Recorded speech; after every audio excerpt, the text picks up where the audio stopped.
Buenas tardes, vamos a comenzar hoy el webinar con el tema pues que como dermatólogo me interesa y he estudiado mucho, que es la dermatitis alérgica por contacto, y vamos a hablar del estado del arte de la inmunopatología y terminaremos con algunos casos clínicos autóctonos. El estado del arte de hecho se define como el momento en el cual un tema específico está siendo estudiado. Es decir, qué tanto se ha investigado, cómo está el pasado, más o menos el presente y el futuro. ¿Quiénes, dónde están los vacíos, que es donde tenemos que enfocarnos un poco más? ¿Cuáles logros se han conseguido? ¿Cuáles son las dimensiones? ¿Y qué aspectos faltarían por abordar? Bueno, la dermatitis por contacto alérgica entonces es una enfermedad común de la piel causada por respuestas de hipersensibilidad retardada tipo 4 a aquellos antígenos o aptenos que entran en contacto con la piel. Afecta del 5 al 10% de la población general y sobre todo es muy importante como una causa de problemas ocupacionales. Se relaciona incluso, se aproxima a un 20% de todas las quejas de salud relacionadas con el trabajo. Aproximadamente 4 millones de días de trabajos perdidos, con un costo de casi 400 millones por año solamente en Estados Unidos. La otra forma, que es inclusive mucho más frecuente, en dermatología la vemos con bastante frecuencia, es la dermatitis por contacto irritativa, ya que esta realmente solamente hay un daño directo al estrato córneo, sean por agentes físicos o químicos, y ocurre más rápido de lo que la piel puede reparar. Entonces la reacción que ocurre también es una reacción inflamatoria y no requiere sensibilización previa.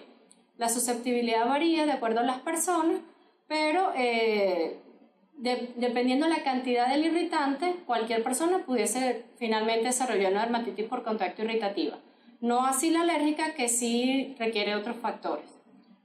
Los sensibilizadores de contacto, tienen diferentes propiedades físico-químicas y potencias alergénicas y diferente capacidad, de acuerdo a su tamaño, de penetrar la barrera epidérmica, unirse a las proteínas y finalmente provocar la respuesta. Vemos como hay algunos que son muy comunes, como las conservantes y las fragancias, que muchísimas cremas lo contienen y jabones, pero que no en muchas personas llegan a dar dermatitis por contacto alérgica. En cambio hay otros, como la hiedra venenosa, que no es tan frecuente, de hecho en nuestro país no lo es, y le causa en la mayoría de las personas dermatitis alérgica por contacto que estén cerca de esta planta. Vamos a dividir la fase de la dermatitis alérgica por contacto en dos, en la sensibilización e inducción y luego en la efectora. Normalmente se presentan en episodios separados, inicialmente la sensibilización y luego la respuesta, pero puede ocurrir inclusive durante la misma exposición. En la primera fase, la sensibilización o inducción, las exposiciones subumbrales, o sea, con poca cantidad pero repetida, inicialmente no va a haber clínica. Va a pasar semanas o meses de exposiciones repetidas al sensibilizante. Y esto es algo que los pacientes no entienden porque creen que tiene que ser un producto o una crema que acaben de comenzar a utilizar, y probablemente sea algo que hayan utilizado durante mucho tiempo y llega un momento en el que ya desarrollan la alergia. Esta fase a su vez se divide en 4 fases más, que es la penetración del apteno a través de la piel, la aptenización de las proteínas, la inflamación epidérmica y luego dérmica, y la activación de todo el sistema inmune. Lo primero, es la penetración del apteno. Van a penetrar fácilmente aquellos con bajo peso molecular y los metales penetran fácilmente la capa córnea. Sin embargo, para que penetren hasta las capas más internas debe haber una ruptura mecánica, quemaduras solares, irritación o infección. Y por eso es muy frecuente que veamos que algunas de las lesiones iniciales para una dermatitis por contacto sean en aquellas zonas de roce. Ejemplo, donde la ropa puede rozar, por ejemplo un jabón, puede ser que justo allí donde la ropa roce es que comience, aunque se bañen completamente con ese jabón. Sabemos que el apteno entonces es una molécula que puede unirse a anticuerpos, pero que en sí misma no puede provocar una respuesta inmune, y así es como se deben llamar todas estas sustancias que pueden dar estas alergias. Luego entonces el apteno debe unirse con una proteína. Si lo hace mediante una unión no covalente sería el complejo apteno-proteína antigénico, que es un nuevo antígeno al cual va a responder el sistema de defensa, y también hay una opción que los metales pueden unirse directamente a los aminoácidos con una unión no covalente y se conoce como complejo de quelación. Entonces el grado de ionización de estas proteínas y la nucleofilicidad depende del pH del microambiente, que está influenciado por otros aminoácidos, así por la ubicación de la proteína dentro del epitelio.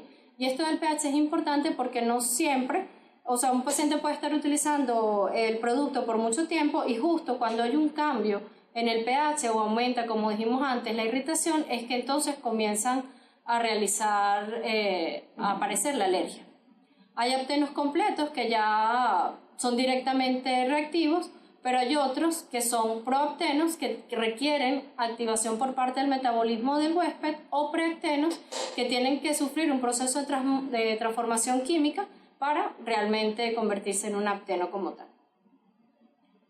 La tercera fase ya es la inflamación que se da a nivel de epidermis y dermis. Los queratinocitos siempre van a ser la primera célula en estar en contacto con cualquier producto y van a ser las primeras en responder. Producen una serie de alerminas de bajo peso molecular, especies reactivas de oxígeno y ácido úrico. También el estrés ayuda a producir otro tipo de alarminas. Estas, conocidas también como patrones moleculares asociados al daño, son automoléculas que pueden liberarse durante la muerte celular necrótica y van a ser reconocidas entonces por receptores de reconocimiento de patrones como son los Toll-like receptors. Su función final va a ser amplificar la respuesta inmune innata. En dermatitis por contacto, entonces, las especies reactivas de oxígeno que se producen en respuesta a los aptenos van a inducir la degradación del ácido hialurónico, y estos derivados del ácido hialurónico, que son de bajo peso molecular, van a activar a las células dendríticas a través de los Toll-like receptor 2 y el 4. Reconocen así al antígeno, tanto las células del acné como las células dendríticas dérmicas maduran, y esto se puede dar en ausencia o en presencia de IL-2. Si hay IL-2, se puede activar uno u otro de los Toll-like receptor, o el 2 o el 4. Pero si no hay IL-2, necesita que los dos sean activados al mismo tiempo. Otro segundo sistema de reconocimiento del daño asociado a moléculas, de los patrones, implica la formación de un complejo intracelular de proteínas que se llama inflamasoma, que en este caso es el NLRP3, y una vez que se activan estos dos receptores, comienza entonces la producción de citoquinas y quimioquinas proinflamatorias, y en el caso del inflamasoma también de la caspasa 1, que va a hacer que finalmente se produzca IL-1 beta y IL-18. Todas estas citoquinas van a ir a los queratinocitos, inducen más sensibilización de la piel y comienzan a migrar las células del ángel y las células dendríticas dérmicas a los ganglios. Las células endoteliales y linfáticas producen quimioquinas que van a atraer al receptor de quimioquinas, que a su vez tiene la célula dendrítica dérmica, para viajar a través de los vasos linfáticos deferentes al ganglio local. Una vez allí, como ya pues bien ustedes saben, al estar en contacto la célula presentadora con la célula T virgen, hay varias posibilidades. En general se dan tanto la vía sensibilizante como la vía tolerizante. Sin embargo, pues va a predominar en dermatitis alérgica por contacto la vía que sensibiliza al paciente, que serían TH1 y TH17 y 22. Como ya habíamos hablado, después viene la fase efectora, donde gradualmente el paciente se va convirtiendo alérgico al compuesto efectivo y se produce dermatitis por contacto en exposiciones posteriores a este apteno. En esta ocasión ya es mucho más rápido, pues toda la respuesta, el ganglio responde rápidamente, y también las células endoteliales dérmicas producen otra vez quimioquina, el queratinocito, y es llevado todos estos linfocitos que previamente habían estado sensibilizados hacia piel, donde entonces ya se convierten en células T efectoras para atacar a ese apteno. Curiosamente, estas células también van a liberar aún más patrones moleculares asociados a daño, y que desencadena aún más la activación del sistema inmune. Una vez allí, tanto se producen moléculas de adhesión, citoquinas, quimioquinas y aumenta la reclutación de todas las células que van a participar, células T, NK, macrófagos, mastocitos y eosinófilos, promoviendo la muerte de las células que contienen el sensibilizador. Sin embargo, esto no continúa. Estas células T efectores se convierten en memoria efectores, quedan allí en la piel y posteriormente, si ante un nuevo estímulo, van a responder aún más rápido para atacar a estas células que tienen el apteno. Con el tiempo y la exposición repetida, la respuesta comienza a ser Th2, especialmente esto pasa en atópicos. ¿Qué es lo más como nuevo?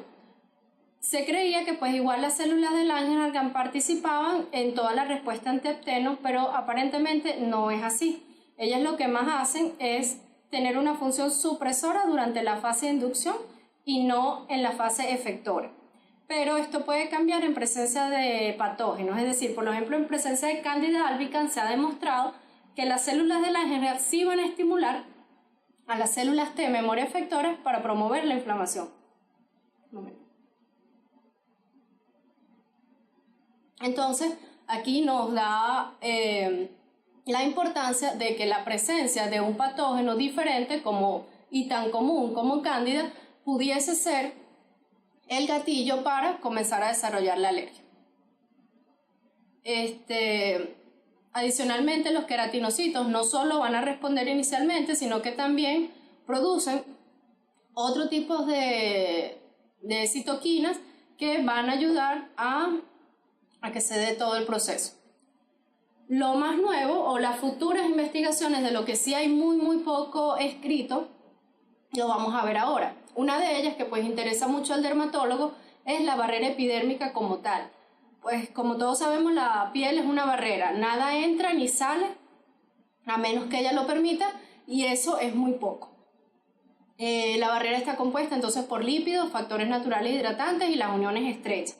Entonces se supone o se sabe pues que para que se dé la dermatitis por contacto debe penetrar, pero esto va a depender de la concentración del apteno y del estado de la barrera. Por ejemplo, los lípidos, en la piel hay diferentes lípidos que lo componen, especialmente ceramida, ácido graso libre y colesterol, y ellos también tienen como diferentes porcentajes. Se ha pensado, por lo menos en dermatitis atópica sí es muy común, que al disminuir o al no tener una buena conformación lipídica, la barrera epidérmica permite la entrada de diferentes aptenos y antígenos y bueno, finalmente se puede terminar dando la dermatitis atópica. Eso por lógica debería ser igual para la dermatitis alérgica por contacto. Sin embargo, no hay muchos estudios que lo avalen todavía, solamente hay uno en donde las diferencias en el perfil de ceramida de una piel con pacientes con dermatitis por contacto, bien sea irritativa o alérgica, no tenía diferencias con los controles. Entonces, aunque lógicamente uno creyera que pudiese haber alguna implicación, por lo menos todavía no está demostrado. Y son aspectos que no son tan difíciles de estudiar y que deberíamos estudiar. También están los factores naturales hidratantes, el más conocido que es la filagrina, en el que sí se sabe que hay un déficit en la dermatitis atópica. Aquí en este caso, teóricamente también debería influir en la dermatitis alérgica por contacto. Se han hecho algunos estudios, sin embargo es controversial si de verdad afecta o no. Algunos de hecho sensibilizadores de contacto ya se han probado y todavía no está tan claro, aunque sí sabe la relación entre dermatitis alérgica por contacto y dermatitis atópica, pero no exactamente con la filagrina. Lo otro que conforma la barrera epidérmica entonces son las uniones estrechas de célula a célula, que también teóricamente al no estar bien formadas deberían permitir mayor cantidad de dermatitis por contacto. Sin embargo, aquí hay un modelo de ratón, que es el único estudio que encontré, con dermatitis alérgica. La claudina 1 sí estaba más baja, permitiendo la entrada de moléculas entre 500 y 5000 Dalton de peso molecular. Sin embargo, bueno, no estudiaron pesos más pequeños que son, entre ellos los metales, que dan bastante alergia. Entonces, ese es otro aspecto que seguro se va a poder estudiar con todas las uniones que existen entre la epidermis. Más allá, también en el futuro, pues las proteasas que producen los macrófagos, por ejemplo, como la metaloproteinasa de la matriz 12 o la caspasa 12, la inmunoproteómica, la producción de péptidos antimicrobianos, estudiar más alarminas, pues ya se conoce las especies reactivas de oxígeno y el ácido úrico, pero probablemente haya muchas más. Y bueno, y en genética, pues sí se han estudiado, ya hay varios polimorfismos que estarían asociados con una mayor probabilidad de tener dermatitis alérgica por contacto.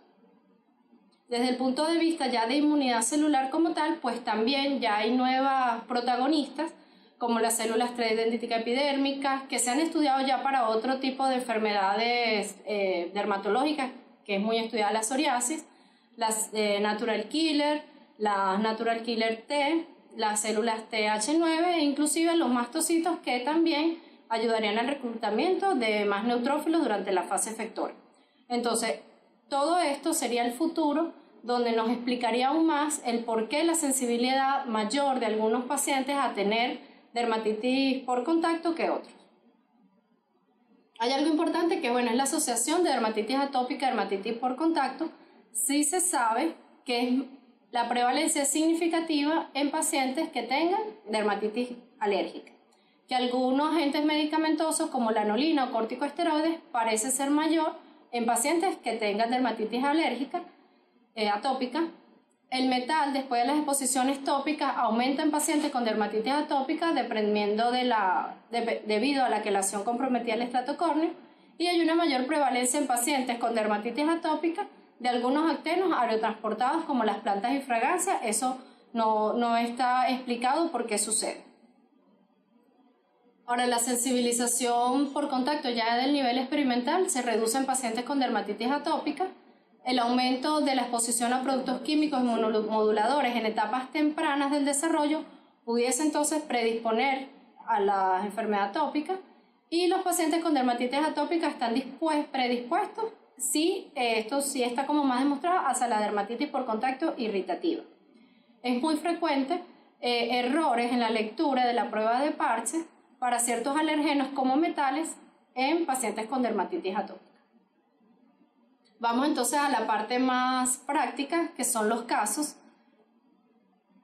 Esta se trata de una paciente femenino de 40 años de edad, quien acude por presentar eritema, prurito de ya 2 años de evolución, siendo tratada en varias ocasiones con esteroides, antihistamínicos, jabones tipo Sindet.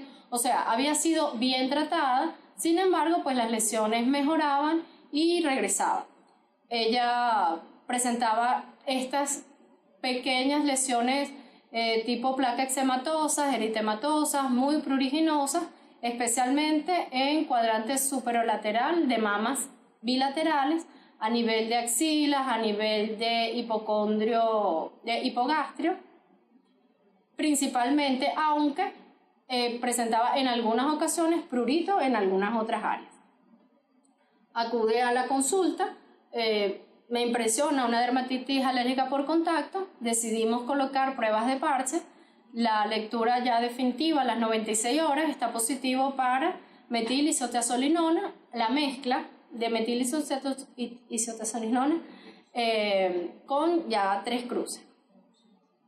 Se le pide a la paciente, pues, para investigar cuál de sus productos contiene este preservante. Ella nos manda esta foto, buscamos todo lo que contiene y bueno, logramos ver que justamente los 2 jabones de Dove que tenía, si los vemos previamente, son los jabones, el Eucerin no lo tenía, contiene metil-isotiazolinona. Entonces, claro, fue un poco fácil saber que esto había pasado, porque lo conseguimos en sus tratamientos, se le suspendió el baño con ese tipo de jabón y no ha vuelto a presentar las lesiones ni recaídas. Es un caso fácil. Vemos otro de un eritema facial en cuello de 1 año de evolución con recidivas y acalmias. Fue tratada igualmente con esteroides tópicos. diluidos, protección solar, hidratante, sin embargo no terminaba de mejorar. Aquí vemos un cuadro mucho más abrupto de placas eritematosas que no respetan pliegues, un poco en área fotoexpuesta, sin embargo igual presentaba en cuello, o sea que no nos llamaba tanto para una fotoalergia. Igual se hacen las pruebas, el PRIC estaba negativo y las pruebas epicutâneas sí dieron positivo a varios compuestos como el cobalto y otra vez a la metilisotiazolinona. La batería de cosméticos estaba negativa y se le montó antígenos propios la crema Nivea que utilizaba, dando positivo también. Aquí vemos el cobalto, la Nivea y la metilisotiazolinona. Vemos entonces que estos productos son conservantes, con una gran capacidad de producir dermatitis alérgica por contacto. Hace como unos 3 años, fue nombrado el alergeno del año para dermatitis por contacto. Hay una como una ley que dice que solamente pueden tener 15 partículas por millón en los productos Live-On and Rinse-On. Pero cuando, claro, uno lee los medicamentos, pues no te dicen realmente cuánto tiene de partículas por millón. Entonces, a lo sumo, si ve que lo tiene, pues no lo debería utilizar. Hay que enseñarle realmente a los pacientes a leer esto en sus productos. Si de hecho los productos pues más naturales, un poco más artesanales, realmente nunca traen ni siquiera lo que traen, entonces eso no lo deberían utilizar. Y sí es bien importante que las pruebas que ya vienen preparadas, como los True Test, vienen juntas, tanto la metilisotiazolinona, y entonces pudieses perder pacientes que estén positivos porque la cantidad que viene concentrada es solamente de 3:1. Sin embargo, lo ideal en las pruebas de parches que si ya vienen, que no vienen ya preparadas, sí las puedes tener a diferentes concentraciones y separadas, así no perdería, no habría falsos negativos. Debe ser considerado entonces como un potencial causante de dermatitis en cara, también por cosméticos, protectores solares y, como vimos, por otros productos como jabones que pudiesen ser la causa. Inclusive en esta paciente, en la primera, era importante que ella lo usaba como jabón, y a pesar que era como jabón en todo el cuerpo, solo en las áreas de mayor irritación, donde probablemente, o sea, axilas, a nivel del brasier y a nivel de donde le pegaba el pantalón, era donde las tenía. De hecho, por las zonas en donde se presentaba, inicialmente no pensábamos que era un conservante, sino que era más bien un metal, porque son justo las zonas en donde coinciden los metales de la ropa. Por eso, bueno, son tan importantes las pruebas. Este otro caso es un paciente de 35 años con un antecedente de atopia, con rinitis alérgica, que cargaba cajas en una distribuidora de medicamentos. Claro, ya aquí vemos entonces lo otro que es la dermatitis ya a nivel laboral, donde ya tenía 3 años con brotes de eczema, papuloeritematosos, pruriginosos, en cuello, axilas, espacios interdigitales de manos.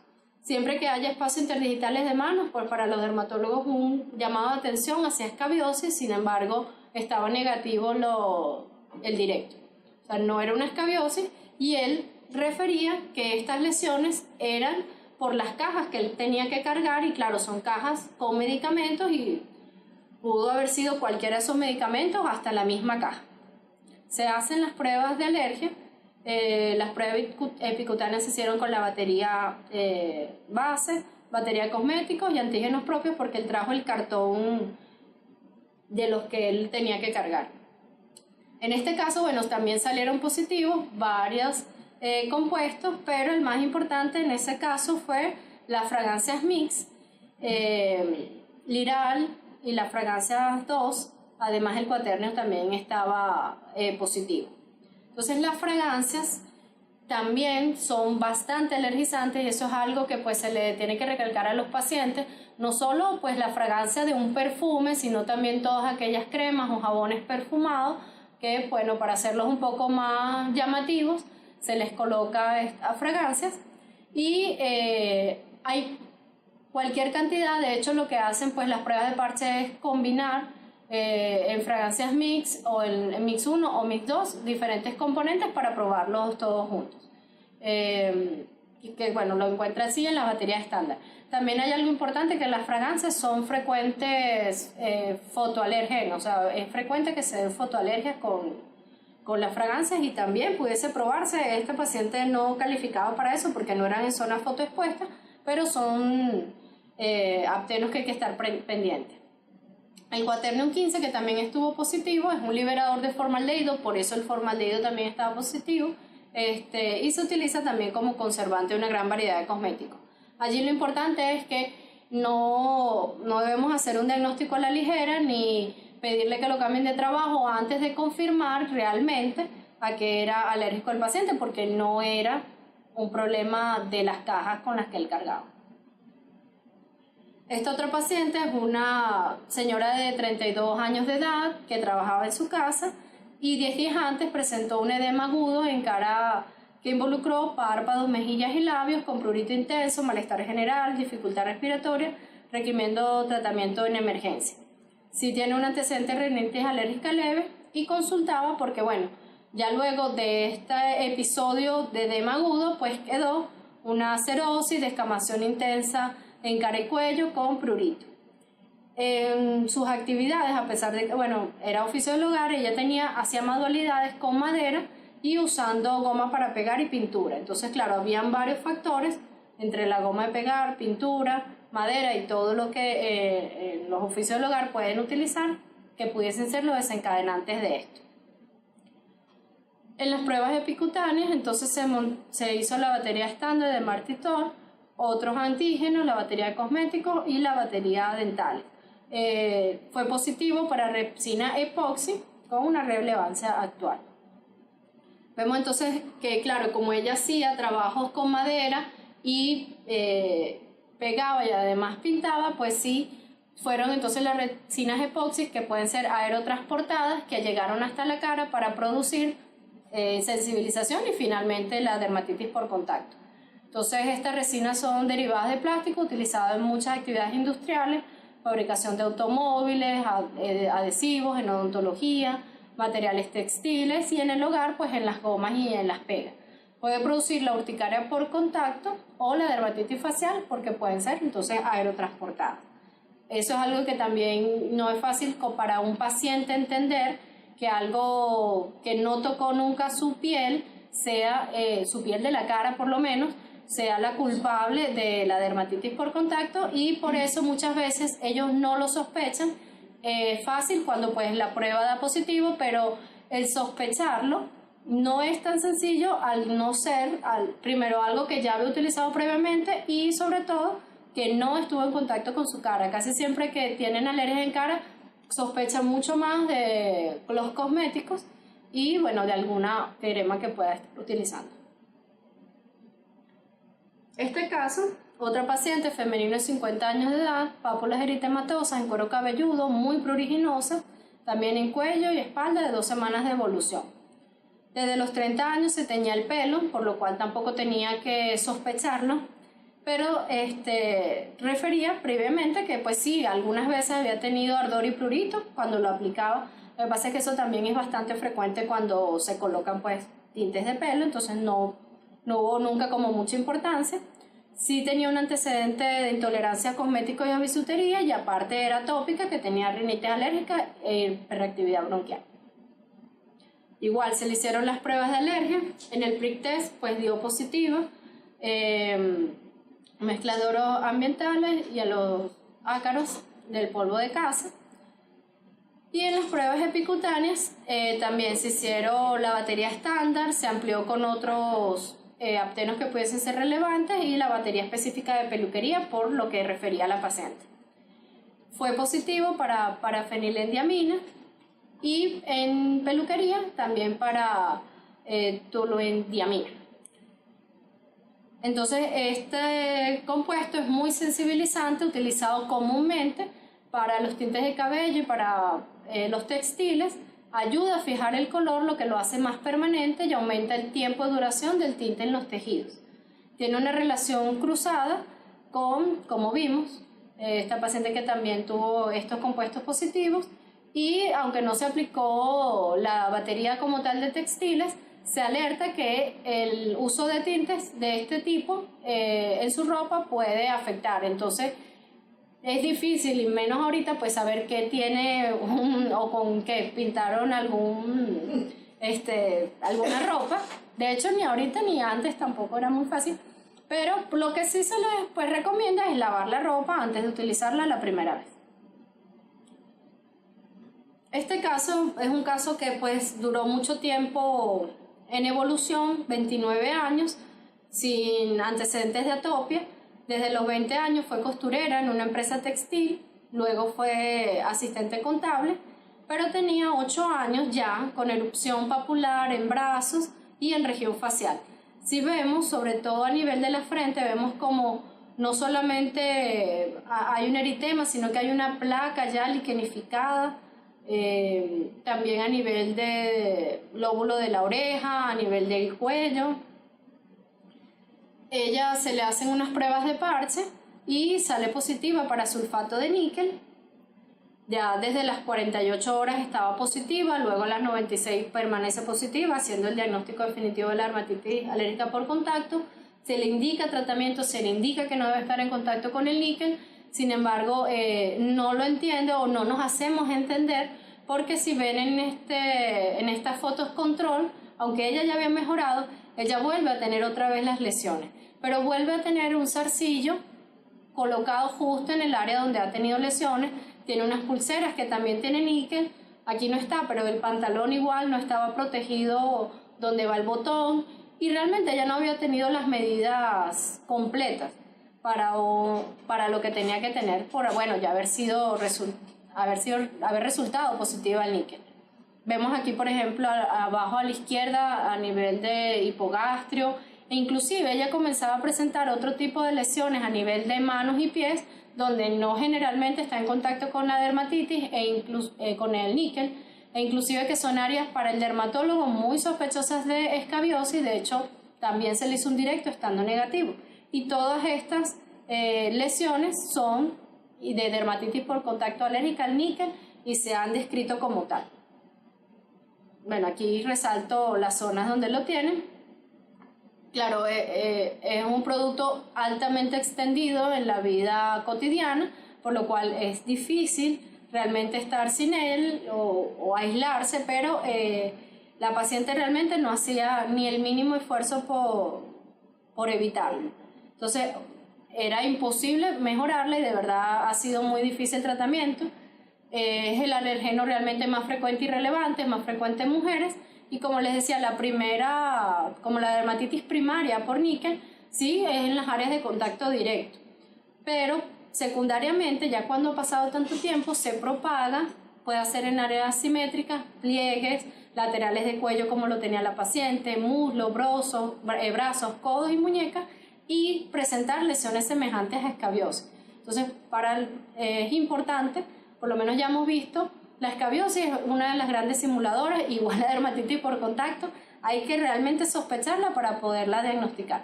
Si no, pudiésemos estar tratando hasta como una dermatitis atópica o cualquier otro cuadro eczematoso. Este último caso es de una preescolar de 5 años que durante un año presentó lesiones eczematosas en glúteos y cara posterior del muslo sin antecedentes de alergia. Para este momento ya no tenía las lesiones, pero sí tenía una mácula hipocrómica justamente a nivel de glúteos laterales y a nivel de los muslos.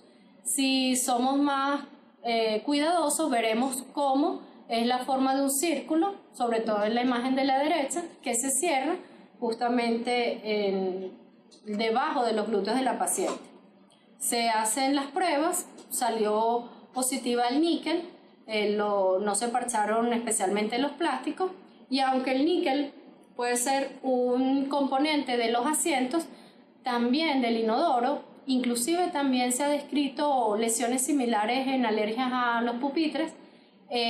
Pueden ser también detergentes de limpieza, en ella no salió ningún conservante positivo, pero es otra de las que se tiene que probar o pensar cuando hay alergias con esta forma tan típica de las tapas del inodoro o de los asientos. inclusive componentes de plástico. Y la recomendación en esta paciente fue forrarla donde se sentara con tela de algodón, limpiar el inodoro solamente con un jabón suave, porque a veces uno lo limpia directamente con cloro o algunas otras cosas que pueden ser más irritativas, sobre todo en las personas susceptibles. Y bueno, luego de 2 meses, inclusive más, ya no ha tenido recidivas. Y como esto, en muchos casos en los niños. Entonces, lo importante al final es la educación que se le da al paciente, porque mucho podemos hacer diagnosticando e investigando, pero si el paciente no entiende lo que tiene que dejar de hacer o cómo puede protegerse, va a seguir teniendo y más bien cada vez va a ir empeorando el número de lesiones. Y vamos a pensar otras cosas, aunque sea simplemente esto. Hay 2 programas, hay uno gratuito y hay uno que hay que pagar anualmente. Y aunque este es gratuito, no es, bueno, para mí ha sido un poquito difícil de ingresar, pero sí, yo, gracias a Dios, tuve una experiencia con, ahorita se me pasó el nombre de la doctora, una doctora especialista de contacto en Boston, y podían darle al paciente todos los productos que contenían el lacteno al cual ellas pertenecían y todo lo que no los contenían. Se los mandaban al correo, inclusive se los daban impresos, se les explicaba detalladamente y esto ayuda muchísimo a los pacientes. Claro, nosotros de repente tenemos la desventaja de no tenemos los mismos productos que ellos pueden tener allá, ni las mismas leyes que pueden proteger a nuestros pacientes al obligar a los fabricantes a exponer qué es lo que contienen los productos, y cada vez está siendo más difícil por la utilización de productos más artesanales. Sin embargo, bueno, es una forma por lo menos de ayudar a los pacientes. Y bueno, lo dejo finalmente con esta imagen de un ratón que justamente está tejiendo como la hebra del ADN, y es un homenaje de hecho que le hacen en Rusia, y que captura el momento de la rata en un descubrimiento científico. Y claro, lo hacen a las ratas porque a los ratoncitos, que nos hayan ayudado tanto a estudiar y a entender qué es lo que pasa en nuestro cuerpo. Chévere. Bueno, muchas gracias por la invitación y esperemos seguir en dermatología. Así es.